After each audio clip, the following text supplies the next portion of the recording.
درنو لیدونکو السلام علیکم. افغان پیلوټان وای افغانستان ته مو مه استوئ، طالبان مه وژني.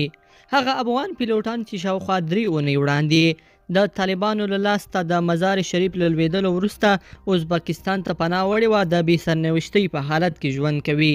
هغوی ویریږي که د ازبک چارواکو لخوا افغانستان ته واړول شي نو طالبان به یې ووژني.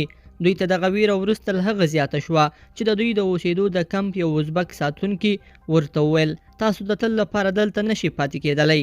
په دغه کمپ کې میشت یو پیلوټ چې غواړي نوم یې پټ وساتل شي وایي زه 100% دا یقین لرم چې هغوی طالبان به مې ووژني. هغه چې له ریټر سره د تلیفون له لارې خبرې کولې وویل په دې کمپ کې موجود افغانان هڅه کوي چې خپل ځان له خلکو پټ وساتي. هغه وایي د یو زنداني په شان احساس کوي. په کمپ کې په حرکت باندې محدودیتونه لګول شوي دي. ډیر وخت د باندې له لمر ته لاندې تیروي. کافي خواړه او درمل نشته او یو شمېر کسانو وزن هم بایللی دی. هغه زیاتوي په دې کمپ کې شاوخوا 415 کسه افغانان اوسیږي او موږ د بندیانو په شان یو څه هیڅ ازادي هم نه لرو. د طالبانو فشار دغه کم ښایي ولسمشر جو بایډن ته چې له کابل څخه د تخلیه د عملیاتو د ضعیفي پلان جوړونې له امله تر نیوکو لاندې دی په یو بل سرخوږي بدل شي.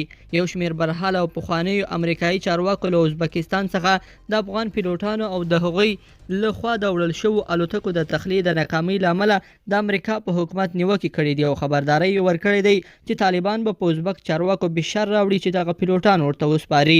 د امریکا د بهرنیو چارو وزارت یو ویاند وویل متحده ایالات په دې موضوع باندې له ازبکستان سره همغږي لري او ټینګار یې وکړ چې پیلوټان او الوتکې خوندي دي. هغه د افغانستان له ټولو ګاونډیو هیوادونو وغوښتل چې افغانانو ته اجازه ورکړي چې د دوی هیوادونو ته ورشي او هغه هیوادونو ته د مهاجرو د بیرته ستنولو په برخه کې نړیوال قوانین مراعات کړي چې ستانه کړی شوي دي. مهاجر پکې تر پلټنو لاندې نیول کیږي. رویټرز څو ځلې د ازبکستان له چارواکو څخه په دې اړه معلومات وغوښتل، هغوی ځواب ورنکړ. لیدونکو په دې هیله چې دا مطلب به مو تر پایه لیدلی وي. کومه دا ویډیو خوښه شوې ویډیو لایک کړئ او چینل سبسکرایب کړئ. تر بیا ښه وخت.